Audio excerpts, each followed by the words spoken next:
In John chapter 5, and of course, when you deal with the book of John, you understand how Christocentric John is. The writer says that he never mentions his name. One writer says, and it's true, he does not mention his name at all. He calls himself the disciple whom Jesus loved, another disciple, but he never ever mentions his own name. He talks about John the Baptist, of course, and the truth is that he is totally invisible and Jesus is completely visible. Doesn't mention his name.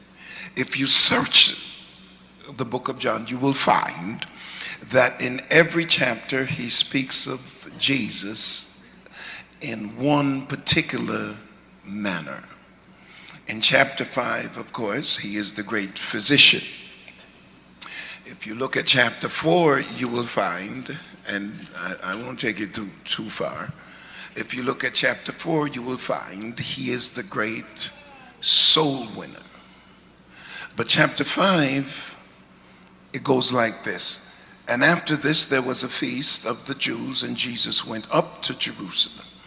Now there is at Jerusalem by the sheep market a pool which is called in the Hebrew tongue Bethesda, having 5 porches.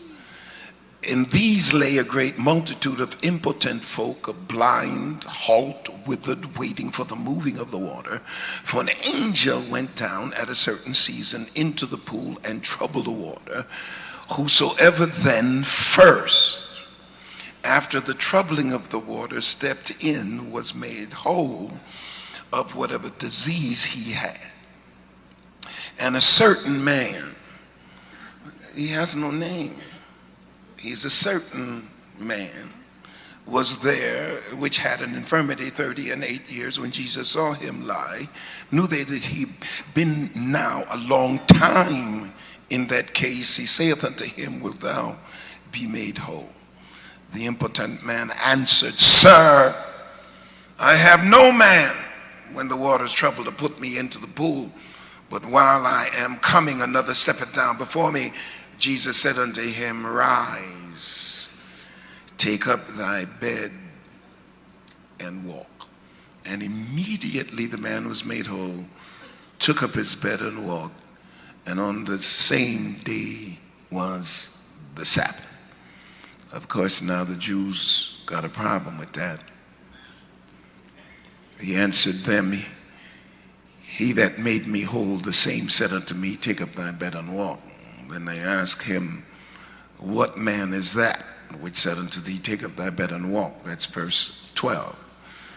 And he that was healed wist not who it was, for Jesus had conveyed himself away, a multitude being in that place. Now I'm getting insight that I didn't study. Afterward Jesus found him in the temple and said unto him, Behold, thou art made whole, sin no more, lest the worst thing come upon you. Look at your neighbor with all the ebullience you can find and tell your neighbor, take up your bed and walk. Now I'm preaching to myself, right? Now, what I've discovered is that there are always Christ encounters, and the dynamic word is constantly encountering individuals within their own parameters, within your own lifestyle. And the reason is, and it's really an interesting reason, is that none of us can go into heaven to experience God. So God then has to give us revelatory experiences within the parameters of our own existence. He has to talk to us in the ordinariness of our own existence. because nobody in this house has ever been to heaven to have a knowledge or an encounter with God. If that is so, then he has to be the primary power to manifest himself, because I can't make him give me knowledge. He has to choose to give me knowledge in and of himself. And the only way that he gives knowledge is when the parameters of your own existence and your own life. So in the ordinariness of your life, he reveals himself constantly. Now, a lot of people would like anointing, and I go many places and people say, well, Bishop, give me your towel. I've been places where they wanted my robe.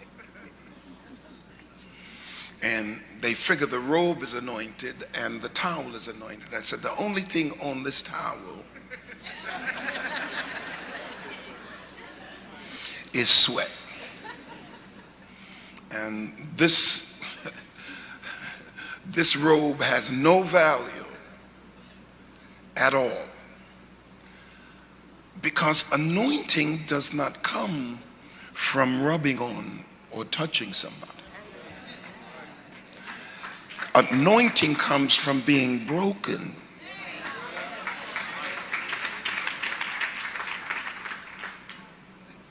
In many ways. So those of us who don't want the experience that is revelatory in its implication will never be able to bless anybody else. Because it's brokenness and the amount of times that you're broken that gives you the strength to touch the lives of many people. So the individual that wants to avoid the revelatory experience is an individual who will never ever be very close to God. So the amount of times you go through something is the amount of times he reveals himself. And the amount of times that he reveals himself gives you a history with God. Are you still with me? So the events in your life become the place where God reveals himself. And the more events that endangers, or rather that endangers you but reveals him, gives you a history of revelation. Now, I didn't take this particular text, but I'm going to talk a little bit about how Jesus sets up things and allows things in your life to give you a revelation of who he is. Do you remember in John chapter 11, and I'm going to get to this, but if you remember in John chapter 11, John keeps telling us that he loved Lazarus, but he didn't rush to keep Lazarus alive, even though he loved him. And John kept repeating, this is the Lazarus that Mary, his sister, anointed his feet. This is the Lazarus of Martha. And Jesus loved them all, but he didn't show up, because he only gives revelation to his friends. he gives revelations to those who love him and are called according to his purpose. Which means then that a lot of people who don't go through anything aren't getting any revelation as to who he is, because he has to create the situation in order to give you revelation. Now, so I take my pain and I say with my pain that this has to be a situation for revelation. And he stayed away from Lazarus until he died, because he wanted to reveal, I am the resurrection and I am the life. He that believeth on me, though he were dead, yet shall he live, and he that liveth and believeth on me shall never die. Just touch somebody real quick and said, I'm wanted dead or alive.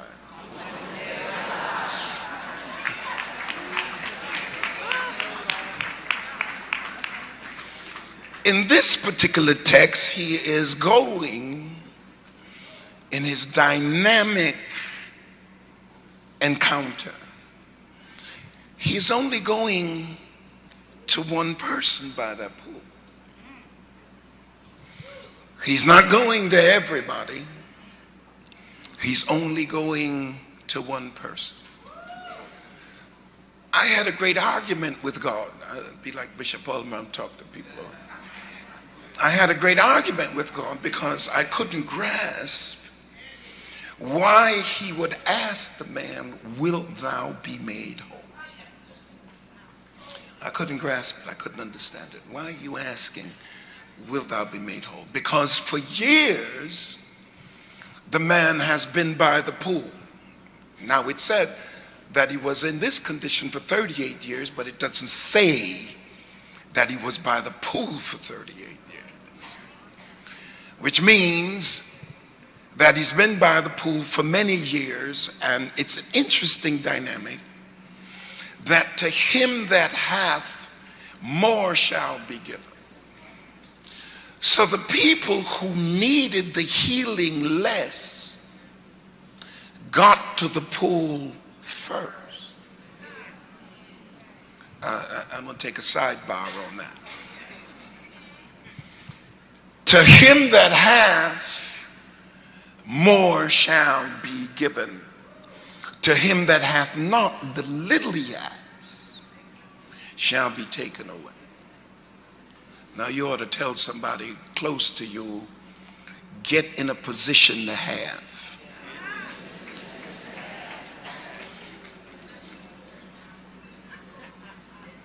You got to get in a position to have, because if you have, more shall be given. If you have little, the little you have shall be taken away. So each individual here must get in a position to have, because the people who needed the healing less got to the pool first.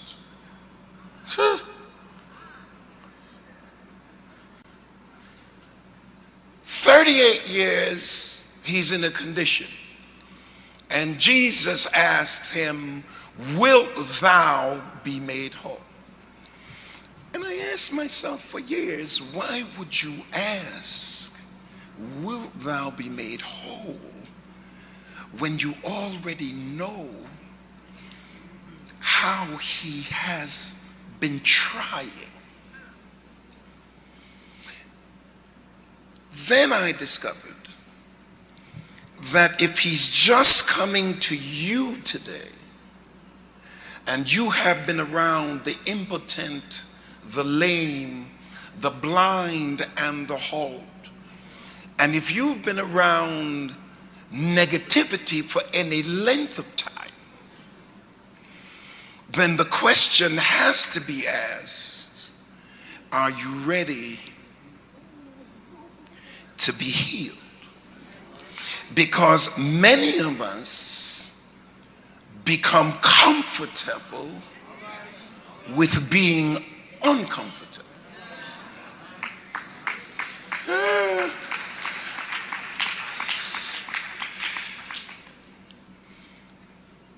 You can't be around blind folk who have no vision for any length of time and not end up without a vision for yourself. Because we end up being what we feed ourselves. You can't end up around folk who are controlling and reduce you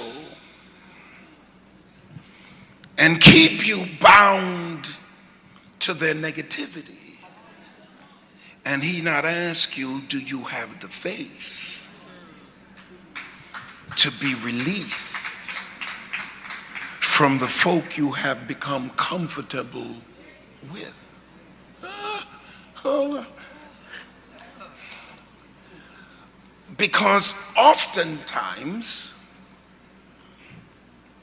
it seems as if he wastes his word on folk who won't receive it. And he is the master of declaring to us, don't cast your pearls before swines. So now I understand better when he said to the man, wilt thou be made whole? Because I'm not coming to everybody around this pool, because everybody will not receive me,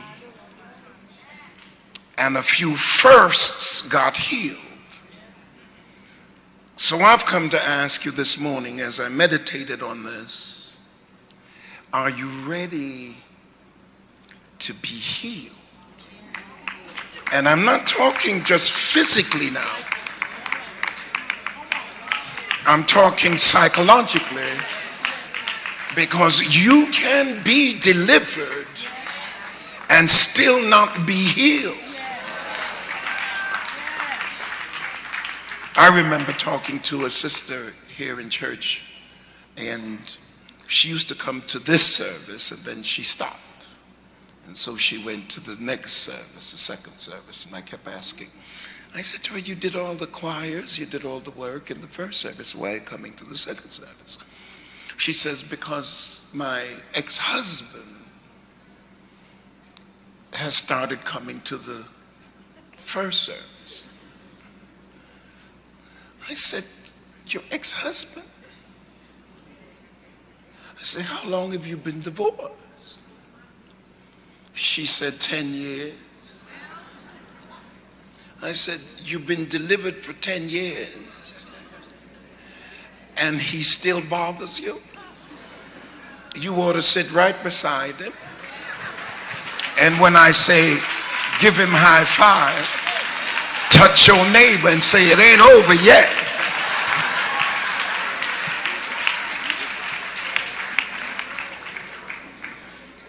Out of a situation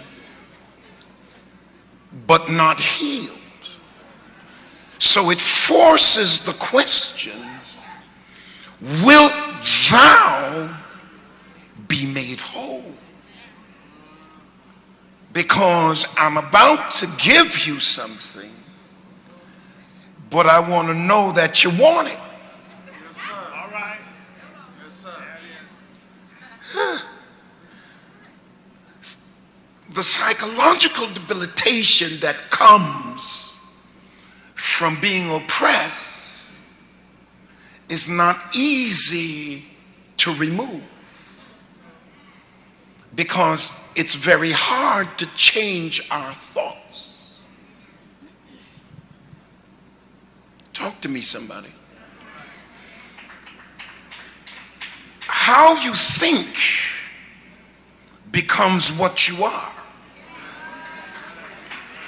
And it's predicated primarily on the fact that John says to us, in the beginning was the Word, and the Word was with God, and the Word was God. So, and the Greek word there is pres, which means it's not something that is just beside God. It's intimately related to him, to the point where it is him, because you can't change the thinker from the thought.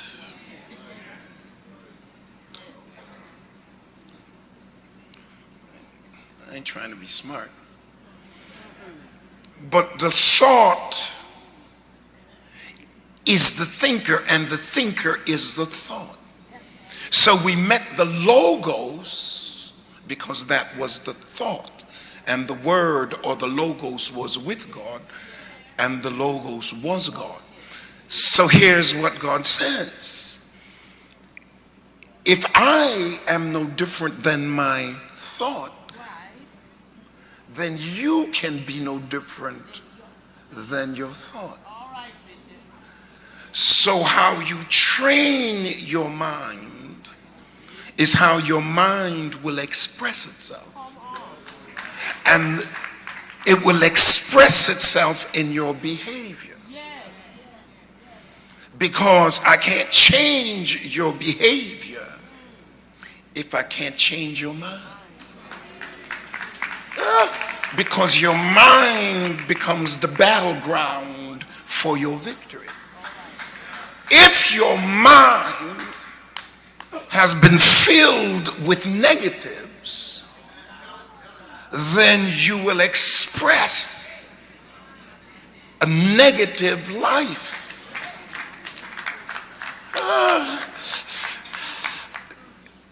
You gotta find people, or you gotta exercise in things that are positive.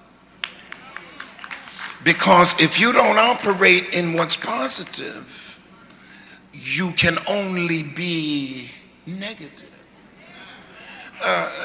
Let me go over this. There is such a thing as good credit. There's such a thing as bad credit. And there is no credit.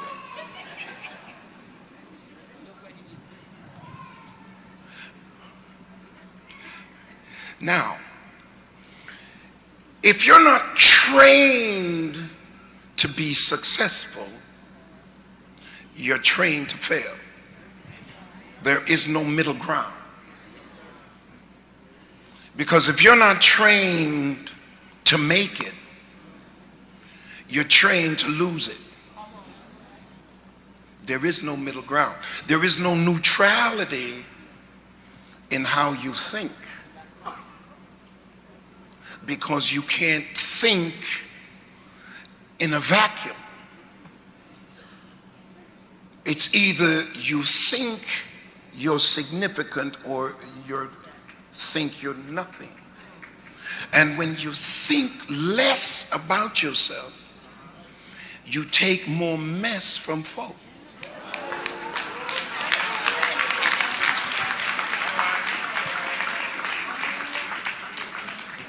Wilt thou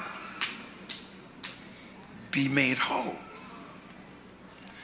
Because you have to value who you are. And one of the problems of salvation is that there's deliverance, and maybe we as preachers have given you the wrong impression because we beat up on you so much about being holy, and you're going to hell, you ain't right, ain't nobody right over in the church, people ain't right nowhere, and things like that. And maybe we come across in a way that promotes guilt instead of freedom. Yes. And sometimes the influential voice, and might I say this to you, you make individuals significant. It is more subjective than objective. You give them power over you.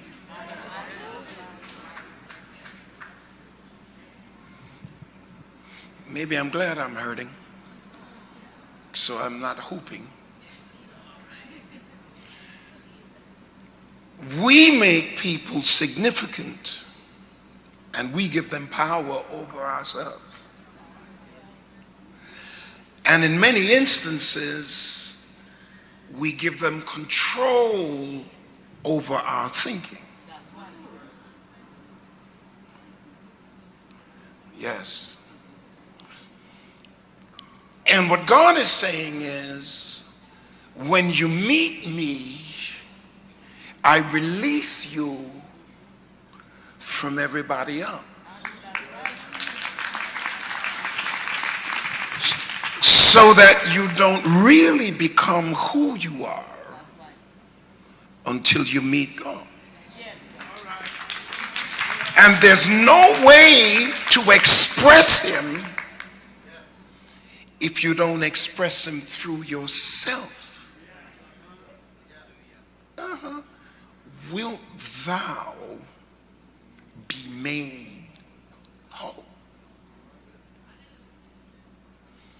Because you have been broken for so long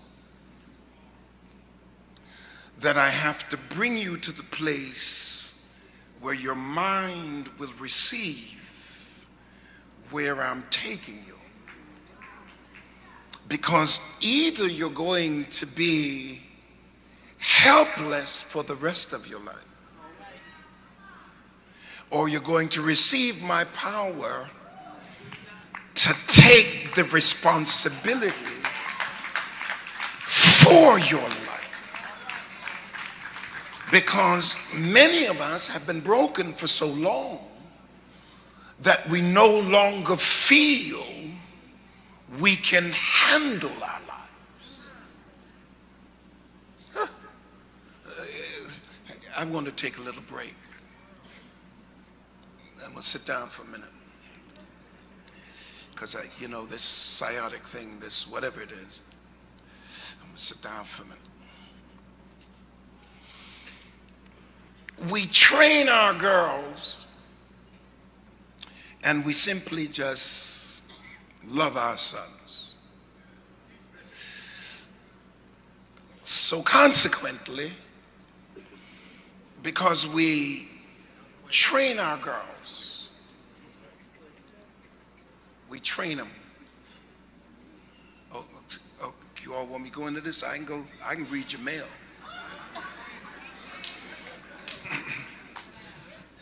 We teach our girls to say no. If you've been trained at all, you were trained to say no. Because the predator is as the roaring lion, seeking whom he may devour. So we train our girls to say no. We elevate the significance of their bodies. We tell them that your body is a very precious thing, so you don't just give it around. You just don't lay around because it's precious.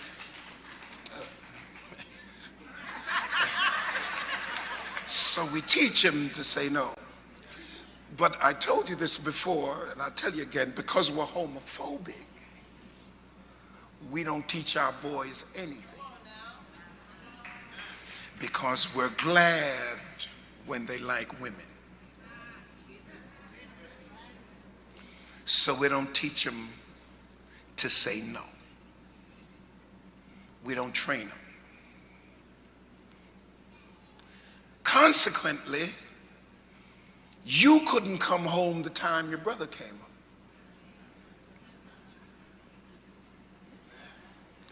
And your mama would tell you, fix your brother a plate. For folk who are the only child, for the only child people here, you don't understand this. But for those of us who've had brothers and sisters, fix your brother a plate. You end up washing the dishes. I was driving the other night coming from Delaware to Philadelphia before I caught the plane Saturday, and I heard the driver, the sisters would clean up the house, wash all the dishes. Then in the middle of the night, the brothers would go downstairs and eat and leave their dishes. So he was telling his son, you wash the dishes that you ate out of. And I thought that was remarkable, because it's not usually the way. It's let the dishes stay there till the morning, and then the sister gotta come. So now, because he's not trained, he's 40 years old, and he's looking for a woman like his sister or his mother.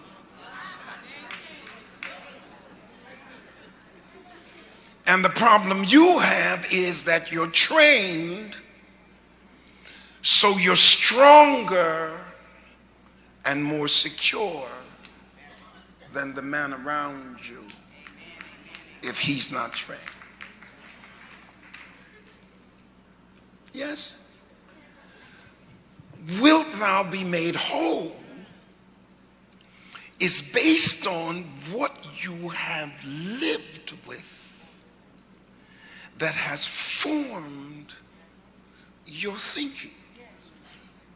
So you end up in a relationship with somebody who isn't disciplined, and you end up in misery because what you feel about yourself, you don't get it from the people who are close to you.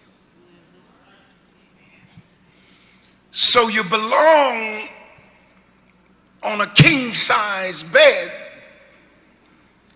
and somebody wants to put you in a crib.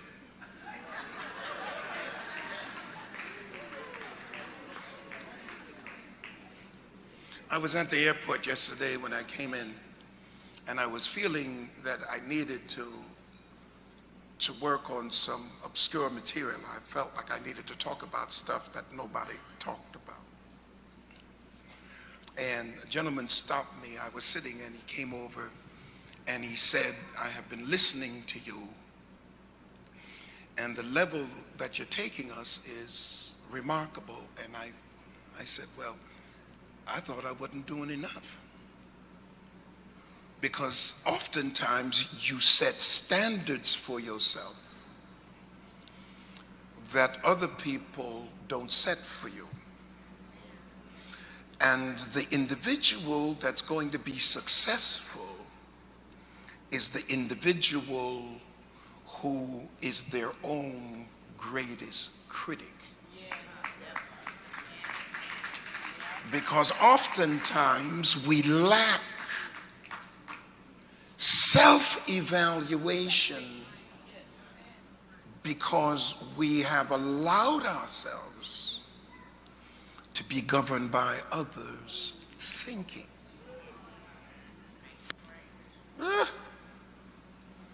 So consequently, we need other people to compliment us, because that's the fuel that motivates us. So when we don't get the compliment, we don't feel good about ourselves. But you ought to look at yourself every morning. Give God thanks for Jesus, and then thank him for you.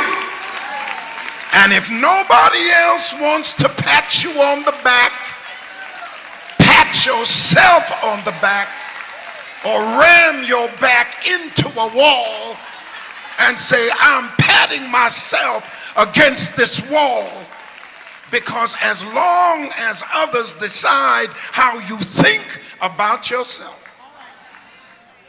you'll be under their control. Well, I've told you before, wilt thou be made whole? Then he turns around and he says to the man, he says, I try to get in the water, but there's nobody to help me. Now, might I say to you, how much help have you had in your life?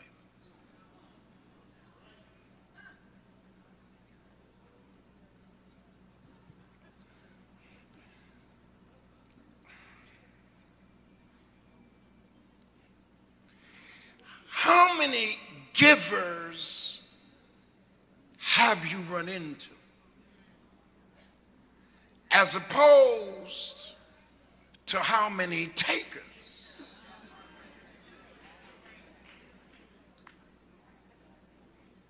Have you run into? Somebody did the balance on the scale.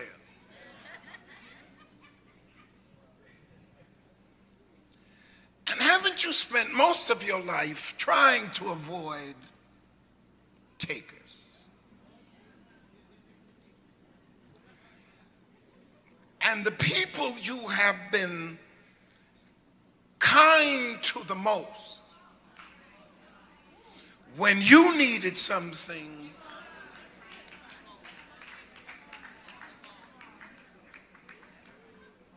where were they?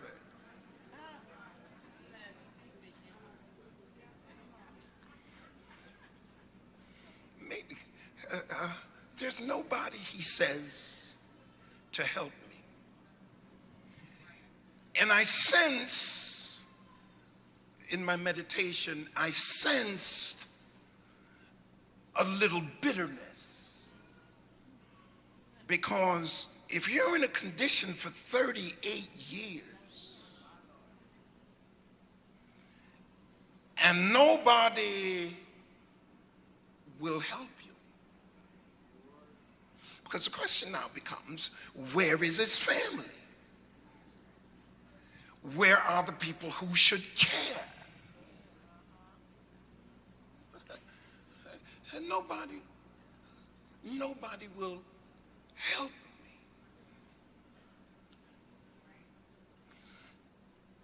So what are you going to do with your life if you have nobody to help you? Particularly when you need help the most.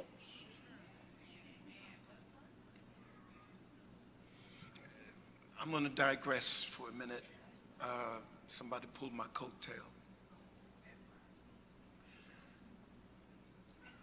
When God made us, he made us in his image and his likeness, male and female.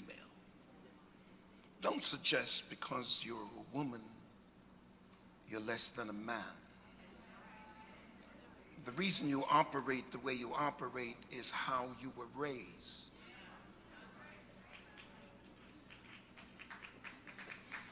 You were raised to make the man important. And as James Brown said,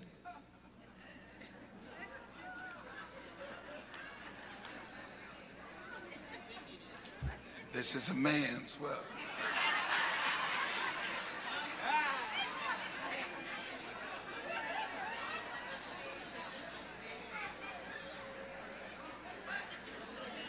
But he did try to clean it up. He wasn't like Donald Trump. He did try to clean it up.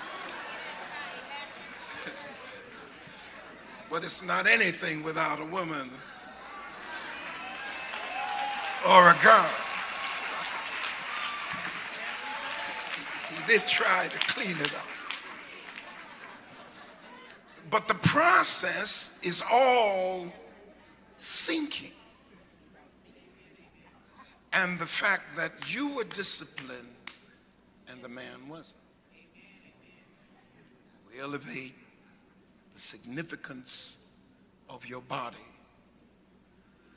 And because we elevate the significance of your body, you will find that a woman takes care of herself better than a man does. It's a systemic problem. This wilt thou be made whole issue and having nobody to help me. You're more secure because you were taught to help yourself.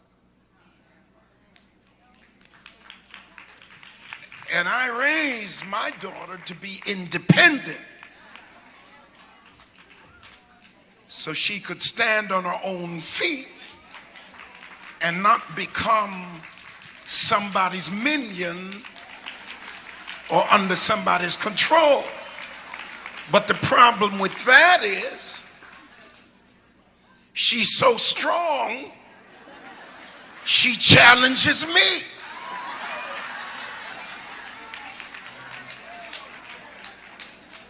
And I'm trying to say, I didn't raise you to tell me what to do.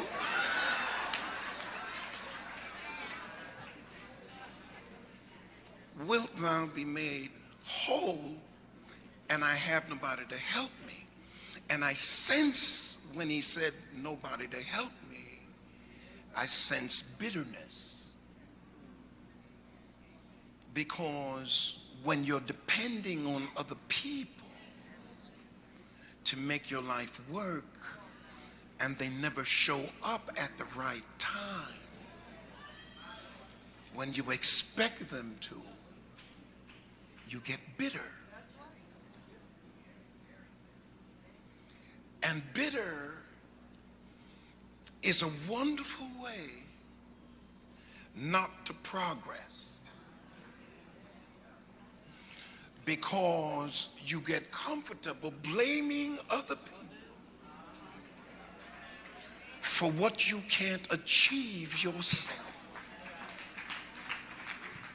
Wilt thou be made whole when you have no one else to help you? Then you have to look to God. And you will not find God in the ceiling or in the cloud. You will find him in you. So no matter what you're feeling, no matter what you're going through, you still show up. No matter what your pains are, no matter what you're lacking, you still show up, because who is showing up now?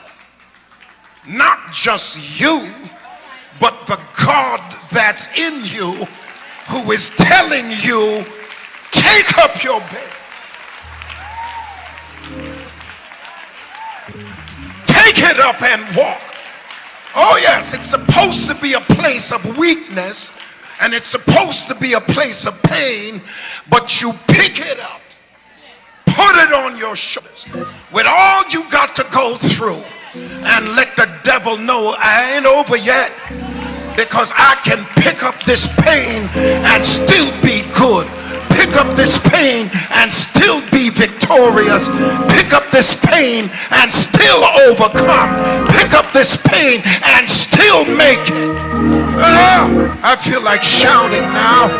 I'm not a cripple anymore because I got my pain on my back. I'm not a cripple anymore because your attitude does not control me. I'm not a cripple anymore because God has touched me. I'm not a cripple anymore because God is in me. I'm not a cripple anymore.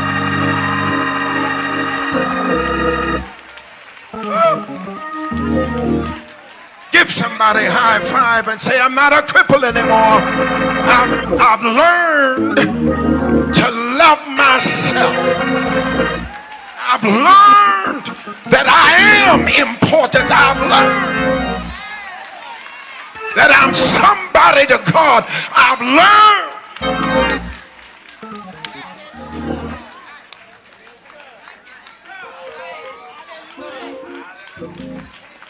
Oh, I feel like shouting here. I feel like giving God some glory, giving God some praise.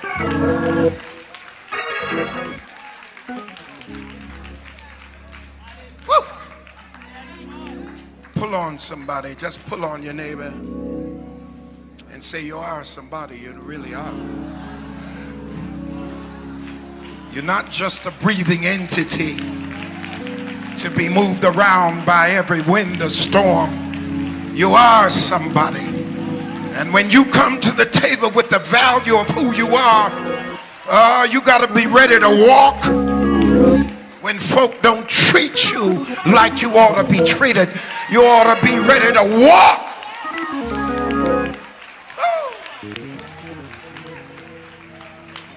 I'm closing. I'm closing. Y'all sit down. I'm working. I'm the only one working.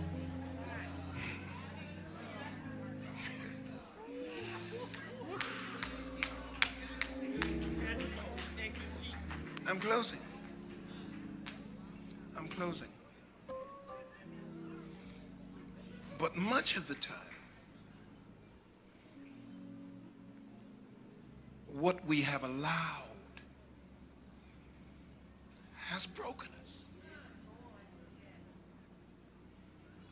We have allowed it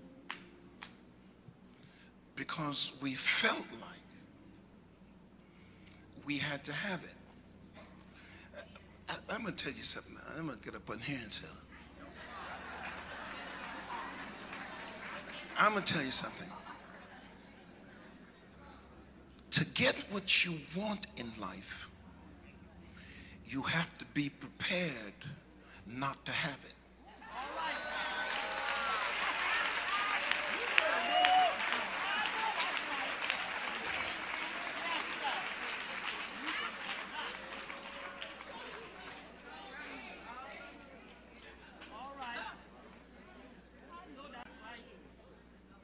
Because at the end of the day, when he made you in his image, ladies and gentlemen, when he made you in his image, he gave you dominance. Because once you're in his image, he can't subject you to anything else. Because nothing else is in his image. So he's got to give you dominance so that anybody who is in your space has to be with you.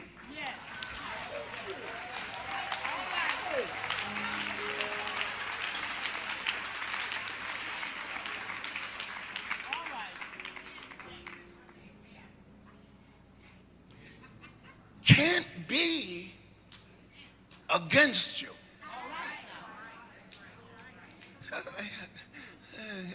I'm closing.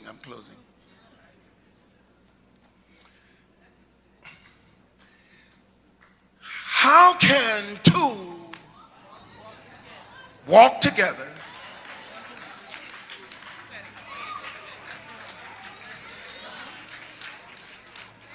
there's got to be some agreement here. If you're going to walk in my space, and if I'm walking in your space, there's got to be some agreement. We both can't be in the space if we're not in agreement. Because what are we going to do with this space? I'm going to make it your space when it's my space? Oh no. Oh no. If it's my space, you got to be in agreement with me in my space. But my space may turn out to be your space, so I got to be in agreement with you in the space, because two can't walk together except they.